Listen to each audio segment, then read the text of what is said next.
የመሬት ወረራ ላይ የሚሳተፉ ሰዎች ላይ የሚጣለው ቅጣት በእጥፍ እንዲጨምር መደረጉ ታውቋል። ሕጉ ቢሻሻልም የመሬት ወረራ ላይ የሚሳተፉ ግለሰቦችን ለመቆጣጠር ተግዳሮት እንደገጠመው መንግስት ይፋ አድርጓል።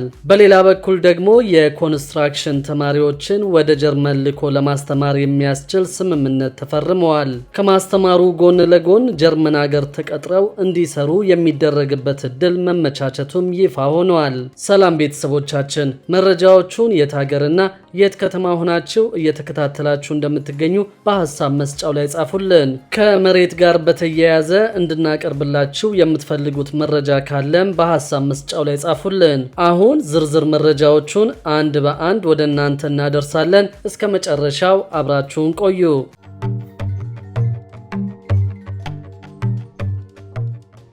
የመሬት ወረራ ላይ የሚሳተፉ ሰዎች ላይ የሚጣለው ቅጣት በእጥፍ እንዲጨምር መደረጉ ታውቋል። ሕጉ ቢሻሻልም የመሬት ወረራ ላይ የሚሳተፉ ግለሰቦችን ለመቆጣጠር ተግዳሮት እንደገጠመው መንግስት ይፋ አድርጓል። ንፋስ ስልክ ላፍቶ ክፍለ ከተማ፣ ለሚኩራና አቃቂ ቃሊቲ ክፍለ ከተሞች ወደ መሬት ባንክ የገባን መሬት በግልጽ ለመውረር የሞከሩ ግለሰቦችና ቡድኖች የሚገኙባቸው አካባቢዎች እንደሆኑ መለየቱም ተገልጿል። በተያዘው የ2017 በጀት ዓመት ውስጥ ህገወጥ የመሬት ወረራ በመፈጸም እጅ ከፍንጅ የተያዙ ግለሰቦች ላይ ህጋዊ እርምጃ ቢወሰድም አሁንም ወረራውን ሙሉ ለሙሉ ለመቆጣጠር ተግዳሮት እየተፈጠረበት መሆኑን የአዲስ አበባ ከተማ ደንብ ማስከበር ባለስልጣን አስታውቀዋል። በ2017 ከህገወጥ የመሬት ወረራ ጋር በተያያዘ ያጋጠሙ ችግሮች ምንድናቸው? በዚህ ህገወጥ ተግባር ላይ ተሰማርተው የተገኙ ግለሰቦችስ ምን ህጋዊ እርምጃ ተወሰደባቸው? የሚል ጥያቄ ለባለስልጣኑ ቀርበዋል። የአዲስ አበባ ከተማ ደንብ ማስከበር ባለስልጣን የኮሚኒኬሽን ዳይሬክተር የሆኑት የምስራች ግርማ በሰጡት ምላሽ ባለፉት ጥቂት ወራት ውስጥ ወደ መሬት ባንክ የገባን መሬትን በግልጽ ለመውረር የሞከሩ ግለሰቦችና ቡድኖች እንደነበሩ ገልጸዋል። በዚህ ህገወጥ ወንጀል የተሳተፉ ምን ያህል እንደሆኑ ይፋዊ ቁጥር ከመናገር የተቆጠቡት ዳይሬክተሩ ነገር ግን ባለስልጣኑ አፋጣኝ እርምጃ በመውሰድ ለህግ እንዲቀርቡ ማድረግ ችሏል ሲሉ አስረድተዋል። እንደዚህ አይነት ህገወጥ ወረራ ለመፈጸም ከተሞከሩባቸው ክፍለ ከተሞች መካከልም ንፋስ ስልክ ላፍቶ ክፍለ ከተማ፣ ለሚኩራና አቃቂ ቃሊቲ ክፍለ ከተሞች ተጠቃሽ ናቸው ሲሉም የኮሚኒኬሽን ዳይሬክተሩ ተናግረዋል። ነገር ግን ቁጥጥሩን ሙሉ ለሙሉ በብቸኝነት ለመቆጣጠር ተግዳሮት ስለሆነበት ይህንን ችግር ለመቀነስ ከተለያዩ ባለድርሻ ተቋማት ጋር በቅንጅት እየተሰራ መሆኑንም ጨምረው ጠቁመዋል። ከዚህ በተጨማሪ የአሰራር ስርዓቱን በቀጣይ ለማዘመን በትኩረት እየተሰራ መሆኑን ገልጸዋል። በከተማዋ በአንድም ሆነ በሌላ መልኩ በየትኛውም ክፍለ ከተማ በህገወጥ ስራ ላይ እንቅስቃሴ የሚያደርጉ ግለሰቦችን ለመቆጣጠር እንዲቻል በተሻሻለው ደንብ መሰረት ደንብ ተላልፈው በሚገኙ አካላት ላይ የሚጣልባቸው ቅጣት ቀድሞ ከነበረው በእጥፍ እንዲጨምር መደረጉንም ዳይሬክተሩ ተናግረዋል። በሌላ በኩል ደግሞ የኮንስትራክሽን ተማሪዎችን ወደ ጀርመን ልኮ ለማስተማር የሚያስችል ስምምነት ተፈርመዋል። ከማስተማሩ ጎን ለጎን ጀርመን ሀገር ተቀጥረው እንዲሰሩ የሚደረግበት እድል መመቻቸቱም ይፋ ተደርጓል። የጀርመን ኮንስትራክሽን ፌዴሬሽን የቴክኒክና ሙያ ተማሪዎችን ወደ ጀርመን በመላክ በኮንስትራክሽን ዘርፍ ለማስተማር ከጀነራል ዊንጌት የቴክኒክና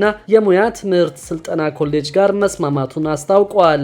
የጀርመን ኮንስትራክሽን ፌዴሬሽን የኢትዮጵያ ካንትሪ ዳይሬክተር አቶ ኤልያስ አብዶ ፌዴሬሽኑ በኢትዮጵያ ከ2010 ዓ.ም ጀምሮ ስራውን መስራት እንደጀመረና በኢትዮጵያ ካሉ ከተለያዩ የስራ ተቋራጮች ማህበራት ጋር ሲሰራ መቆየቱን አስታውሰዋል። አሁንም ከክልል ስራ ተቋራጭ ማህበራትና ከኢትዮጵያ ኮንስትራክሽን ስራ ተቋራጮች ማህበር ጋር እየሰራ መሆኑን ጠቅሰው ለማህበራት የአቅም ግንባታ ስልጠናና የቴክኖሎጂ ሽግግር ስራ እየሰራ እንደሚገኝ እንዲሁም ደግሞ የተለያዩ የቁሳቁስ ድጋፎችን ሲያደርግ መቆየቱን ተናግረዋል። ከዚህ ቀደም ፌዴሬሽኑ ከስራና ክህሎት ሚኒስቴር ጋር በመሆን በኢንጂነሪንግ የተመረቁ 33 ተማሪዎችን ወደ ጀርመን ሀገር ልኮ በግንባታው ዘርፍ ያለውን ዕውቀትና ክህሎት ቀስመው እንዲመለሱ ማድረጉንም ገልጸዋል። አሁን በሚጀመረው አዲሱ ፕሮጀክትም ከቴክኒክና ሙያ ትምህርት ስልጠና ተቋም የተመረቁ ተማሪዎችን ወደ ጀርመን ወስዶ በኮንስትራክሽን ዘርፍ እንደሚያስተምር ጠቁመዋል። ለዚህም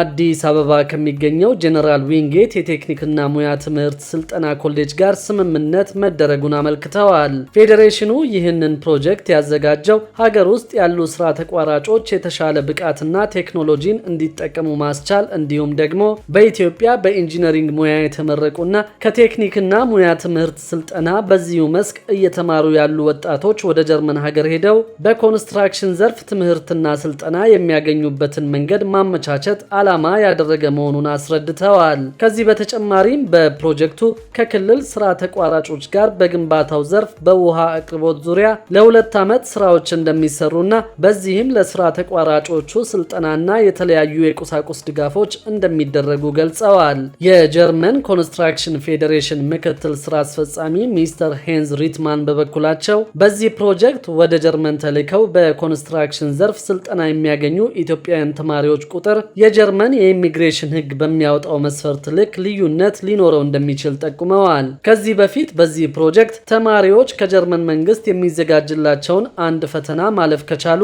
በጀርመን ሀገር ካሉ ኩባንያዎች ጋር መገናኘትና አብሮ የመስራት እድል እንደሚኖራቸው ገልጸዋል። በቅርቡ 23 ተማሪዎች ከኢትዮጵያ ወደ ጀርመን ሀገር ተጉዘው በኮንስትራክሽን ዘርፍ አስፈላጊውን እውቀትና ክህሎት ወስደው መመለሳቸውን ሚስተር ሄንዝ አስታውቀዋል። ከነዚህ ተማሪዎች ውስጥ ሴቶችም እንደሚገኙበት ነው የጠቀሱት። እነዚህ ተማሪዎች በጀርመን ሀገር በሚኖራቸው ቆይታ በኮንስትራክሽን ዘርፍ ከሚያገኙት እውቀትና ክህሎት በተጨማሪ በጀርመን ሀገር ካሉ እውቅ የኮንስትራክሽን ኩባንያዎች ጋር አብሮ የመስራት አጋጣሚ እንደሚፈጠርላቸው ብሎም ደግሞ ወደ ሀገራቸው ተመልሰው የተማሩትን እውቀት እንዲያካፍሉ የሚያስችላቸው መሆኑን አመልክተዋል። በሌላ መረጃ ደግሞ ከ343 ቢሊዮን ብር በላይ በዲጂታል የገንዘብ ማስተላለፊያ ዘዴ መዘዋወሩ ታውቋል። ባለፉት 7 ወራት ውስጥ ከ343 ቢሊዮን ብር በላይ በዲጂታል የገንዘብ ማስተላለፊያ ዘዴ መዘዋወሩ ተገልጿል። በገንዘብ ሚኒስቴር የትሬጀሪ እና የመንግስት ሂሳብ መምሪያ ኃላፊ ነጠሩ ወንዶሰን የገንዘብ ሚኒስቴር ወጪ ለመቀነስ ለቅልጥፍናና ለግልጸኝነት ይረዳ ዘንድ የመንግስት ተቋማት የክፍያ ስርዓትን ማዘመን በሚቻልበት ደረጃ እየተሰራ እንደሚገኝ ገልጸዋል።